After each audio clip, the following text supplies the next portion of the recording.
Good evening.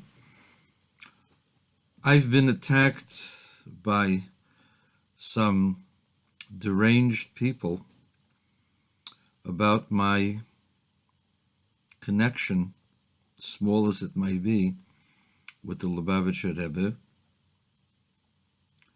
And in the process, it's one thing you can call me names. I may not like it, but who am I to really be too upset?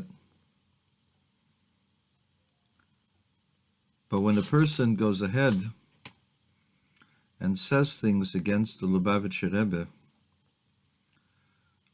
I draw the line because it's obvious either the person is a wicked person or deranged or has been given hatred from people who have nothing better to do with their lives but hate. A particular person said all the Gadolim spoke up against the Lubavitcher Rebbe. And I asked the person, which Gadolim? And I might add, what constitutes a Gadol?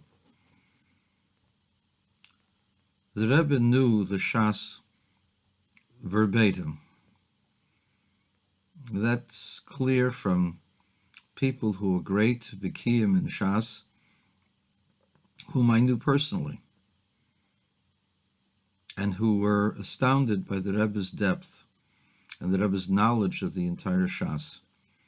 Chaim Zimmerman told Label Groner to tell the Rebbe, who is Chaim Zimmerman? Chaim Zimmerman was only one of the greatest geniuses in the world, who just as a hobby wrote, he told my father, over 40 doctorates for people. Besides being one of the great geniuses, true geniuses of the world. Rabbi Chaim Zimmerman wrote a book on the Kava Tarikh, on the international dateline.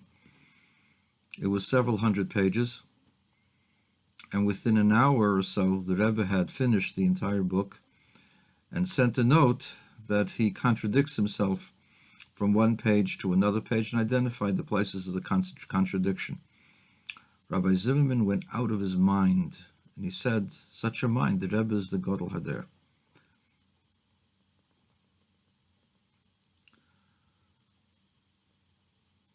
The question is, what constitutes a Gadol? What makes a person great? Popularity? Because somebody doesn't like someone, that makes the other person less of a Gadol? So I will tell you what a real Gadol is. A real Gadol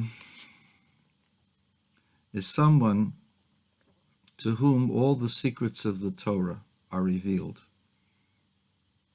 As Rabbi Meir says in the Mishnah, last chapter of Pirkei Avos, whoever learns Torah lishmo is zeichel lidvorim harbe, he merits many things, and among the many things that he merits is a megalim loy Razey Torah, and they revealed to him from heaven, the teachers that he has revealed to him the secrets of the Torah.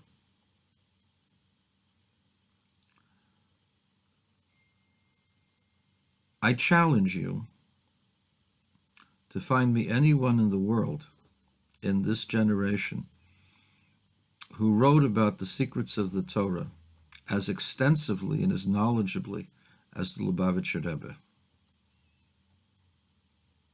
I challenge anyone to say that they understood the secrets of the Torah better than the Lubavitcher Rebbe.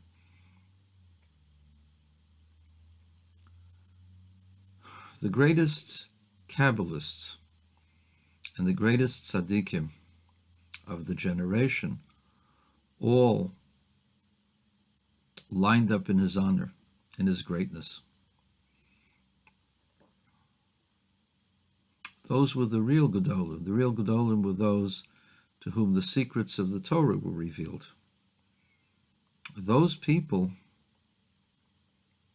who were small people, but because they had an audience, could say things that were disparaging, does not make them Gadolim, and they certainly did not have a knowledge of the secrets of the Torah. I knew some of them. I knew some of those who criticized. I grew up, don't forget, in Yeshivas Rabbeinu Chaim Berlin, and I loved it. And I respect my teachers, but I don't respect what they said and did against the Rebbe. Rav Hutner, Zechroni Levracha, Zechet Tzadik Levracha, before he died, purportedly said that the Lubavitcher Rebbe is the Tzadik Hader. Rav Hutner had studied with the Rebbe in Berlin, later on in Brooklyn, and met the Rebbe on many occasions. And when Rav Hutner was captured by terrorists, the Rebbe was involved and wanted to know every single detail of what was going on.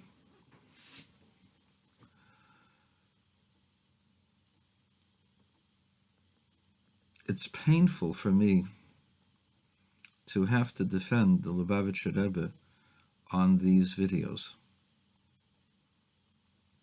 I personally saw miracles from that man. I saw wondrous things from his pen. There wasn't a thing that he said to me personally that didn't come true. And his analysis of every aspect of Torah, even how it applied to the world, to politics, to science, was like a person through whom was revealed the secrets of the Urim V'Tumim, the holy breastplate of the Kohen Gadol. As an 18-year-old science student, I came to Eretz Yisrael in 1964, Shavuos 1964 Chav Daled, which now is 53 years. I was in Kfar Chabad. I wasn't a chosid. I had no beard. There was a fellow from a Mizrahi yeshiva who wanted to go over with someone who knew English and understood the science about the age of the earth. And the Rebbe pulled no punches in the age of the earth. The Rebbe believed very clearly, without any compromises, without any excuses, that the world was only 5,722 years up to that point in 1962. He wrote this letter, I believe, to Professor Velvel Green. And in the letter, he talks about radioisotopic dating. For those that don't understand that, there are many 92 elements that occur naturally. Each of these elements have different forms or different weights. Hydrogen, which is usually only one proton and one electron, sometimes has a neutron with it. When it has a neutron, it's called deuterium. When it has two neutrons, it's called tritium. So even hydrogen, the most basic of all elements, has a different format, a different form. And most of these are called isotopes, different forms of the same element, because the element is determined by the number of protons and electrons that it has. So radioisotopes are isotopes or variations of different atoms of elements that break apart, which we call radioactivity. Most common radioactive isotope is called carbon-14. Carbon is usually composed of 6 protons and 6 neutrons, as well as 6 electrons. Sometimes the carbon gets fat and greedy and absorbs 2 neutrons. That happens because of cosmic ray bombardment or some other cause. But the carbon will absorb 2 extra neutrons, and it becomes called carbon-14 because then there are 6 protons and 8 neutrons. Carbon-14 occurs naturally because the bombardment of cosmic rays is occurring constantly from the outside world. And carbon, we are all composed of carbon, all life, plant and animal.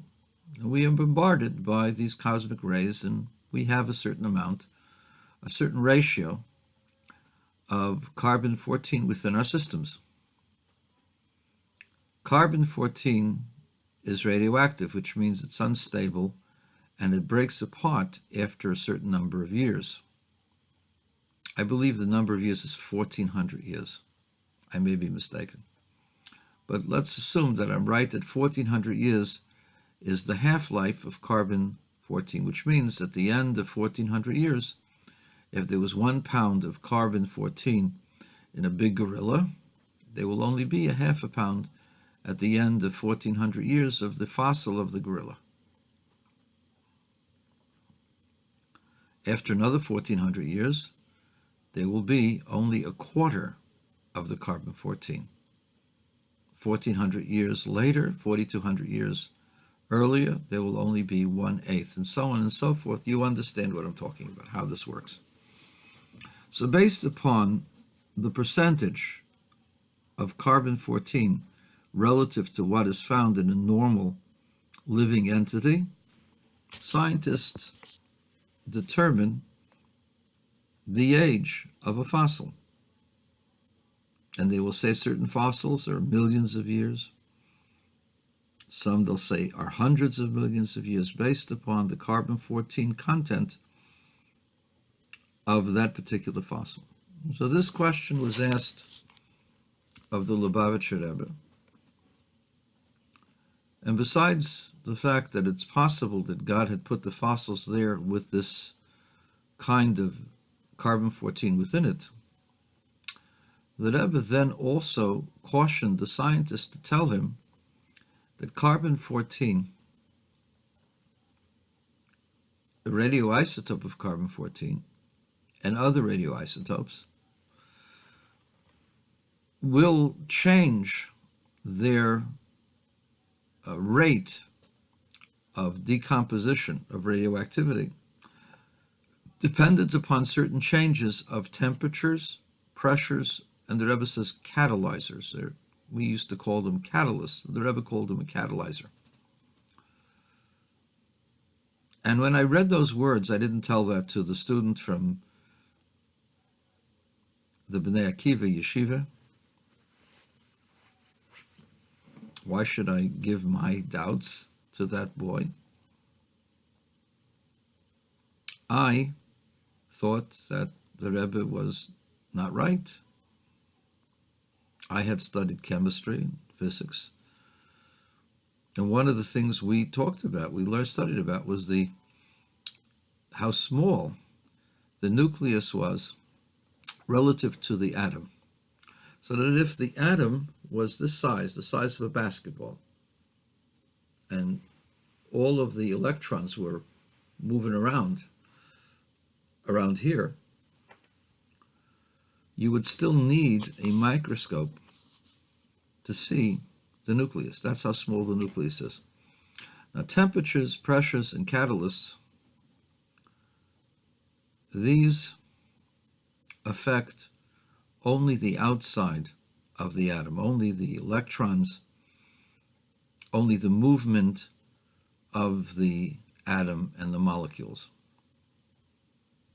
They don't affect the nucleus. The nucleus is so tiny, and you can't affect it. The power of the electrons is such that it would take incredible temperatures and pressures to break it down. So you would never be able to reach and affect the neutron. At least I didn't think so. And so I carried this question with me for 7 years. 1971, was walking on Kingston Avenue with one of my good friends, Rav Kaskrio Brusuwankin, said, they just discovered that radioisotopic dating isn't accurate because it breaks down under different pressures, temperatures, and catalysts. I bought a New York Times. Sure enough, there it was. I haven't found that article that I put away. I haven't found it somewhere in my archives. I don't know where it is. But it was a study from Stanford University, the Stanford Cardinal on the West Coast. Physicists from the University of Stanford said that they did an extensive study on radioisotopic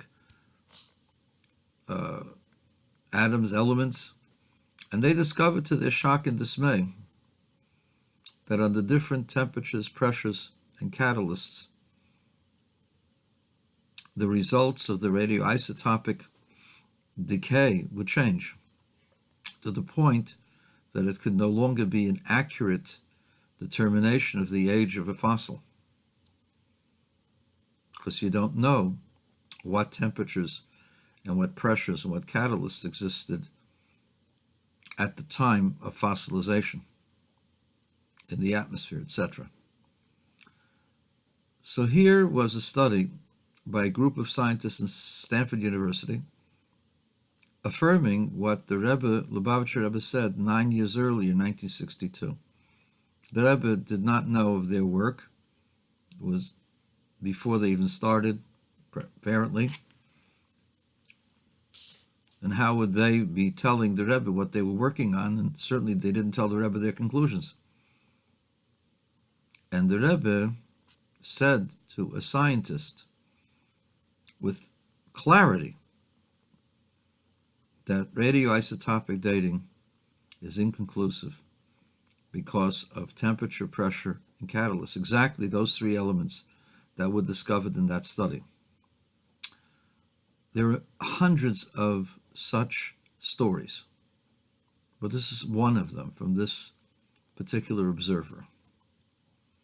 How is it that the Lubavitcher Rebbe knew 9 years before a study would come out what the response, the true response is to those assertions of non-belief?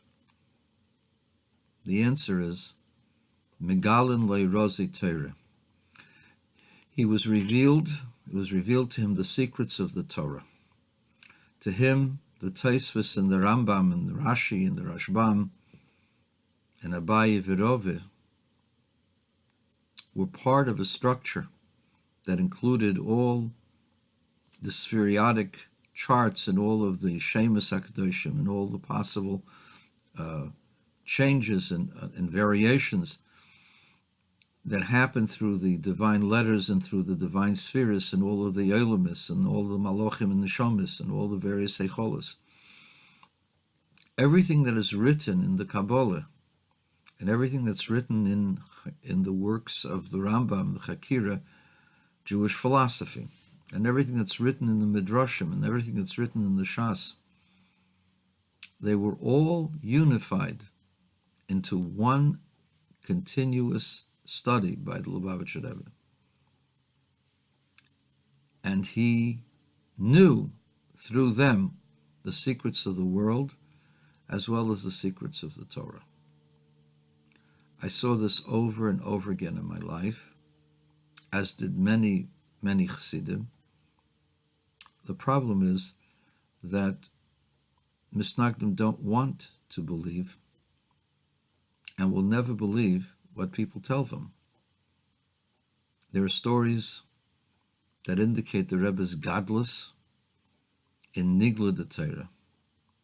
Rebbe was astounded. Rebbe, the Kamenitzer Rosh Hashiva, the Birchas Ruvin, or the Birchas Shmuel. Rebbe, who was the foremost student of Reb Chaim Brisker, told the Lubavitcher Rebbe when he met him, "Bleib mit uns, mir wollen nach machen for the Gadol Hader.